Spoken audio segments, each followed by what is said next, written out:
Alors, l'enregistrement dans Adobe Audition est relativement simple. La première des choses que vous devriez faire, c'est d'accrocher en fait votre matériel audio au logiciel, c'est-à-dire en allant sur le menu Audition, aller dans les préférences et matériel audio et sélectionner tous les appareils voulus, c'est-à-dire l'entrée, par exemple. Moi, l'entrée, je vais aller chercher mon micro en ce moment et je vais aller chercher aussi la sortie. Alors, une fois que c'est fait, là, je peux enregistrer. Alors donc, ce que je dois me demander, est-ce que je vais créer un nouveau fichier audio ou simplement enregistrer dans le contexte de mon montage avec l'image ou mes autres sources audio? Alors, si je veux faire un nouveau fichier audio carrément, alors j'ai simplement à cliquer sur Forme d'onde qui va me demander un nom, alors un son. Et ensuite, je vais choisir les paramètres voulus. Et donc, 48, ça peut aller. Je pourrais le mettre à 44. Et voilà, j'arrive dans l'interface prête à enregistrer. Si je veux enregistrer maintenant, je dois sélectionner le petit bouton en bas, donc majuscule espace. Alors, en faisant ça, j'enregistre. Alors voilà, c'est ce que je dis en ce moment est enregistré dans un nouveau fichier audio. En recliquant, j'ai mon nouveau fichier audio qui est temporairement enregistré. Alors je peux l'écouter. Et si je suis complètement satisfait, je peux enlever une partie, par exemple au début, je veux me débarrasser du petit glitch sonore. Alors bon, voilà, je m'en débarrasse. Et une fois que je l'ai arrangé pas mal, je pourrais lui donner d'autres effets. Par exemple, dans le menu effets, j'ai tous les amplitudes, compression, diagnostic, etc. Mais voilà, je suis satisfait. J'ai simplement à l'enregistrer. Et en l'enregistrement, il va me donner cette fenêtre qui va me permettre de choisir le format que je veux.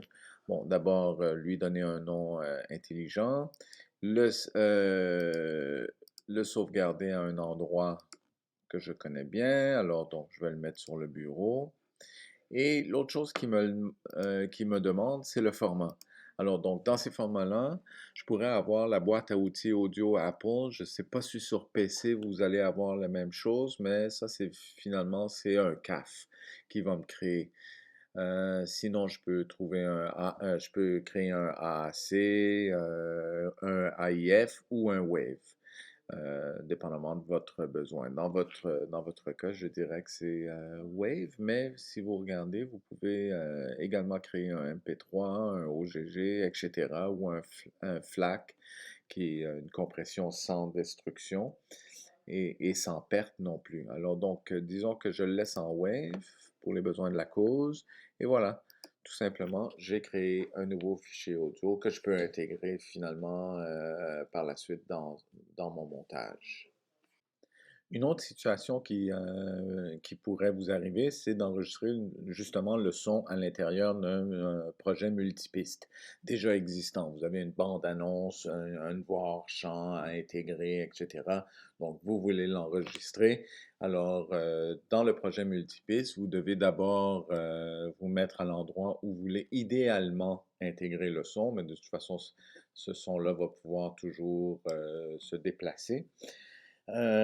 Une fois que la tête de lecture est au bon endroit, mais vous devez d'abord préparer la piste à l'enregistrement. Vu qu'il y a plusieurs pistes, si je parle d'enregistrement, sans préparer préalablement une piste, ben, il va m'en créer une nouvelle.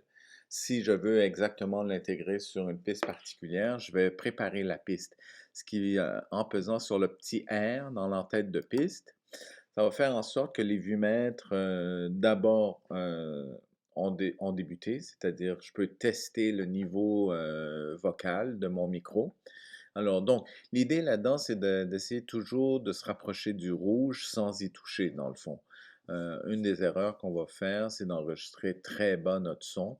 Et oui, il y a des filtres qui peuvent augmenter le son, mais comme je dis souvent, garbage in, garbage out. Alors si à l'enregistrement c'est mauvais, Il n'y a pas grand-chose à faire par la suite. Alors donc, bref, là, je vois que de temps en temps, je tombe dans le rouge. Alors, c'est correct. Je peux contrôler ensuite mon enregistrement par la suite. Une fois que c'est fait, lorsque je vais cliquer, même chose que dans le fichier, la forme audio, en cliquant sur l'enregistrement, et il part mon enregistrement, et voilà, j'enregistre, je peux faire une voix off, voilà, ceci est un matin dangereux. Et voilà, j'ai enregistré ma bande, j'arrête et mon fichier audio est créé. Ce que vous devez remarquer par exemple, c'est que il vous donne une certaine longueur de piste, de fichier audio, mais si vous continuez à enregistrer, il va rajouter, il va prolonger l'enregistrement. Alors voilà, c'est relativement très simple. On n'a pas le droit à l'erreur dans le sens que si finalement ce n'est pas bon, mais je dois recommencer sans cesse le processus.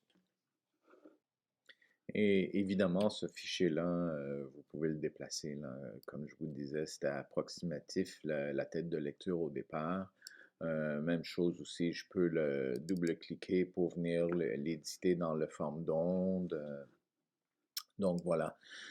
Et si je regarde sur mon bureau, je vais m'apercevoir que le fichier a bel et bien été sauvegardé dans Recorded. Alors, donc, le PKF, vous pouvez vous en débarrasser, c'est de l'information sur le fichier, mais sinon, euh, ce fichier-là a été sauvegardé et fait partie maintenant de vos sources audio.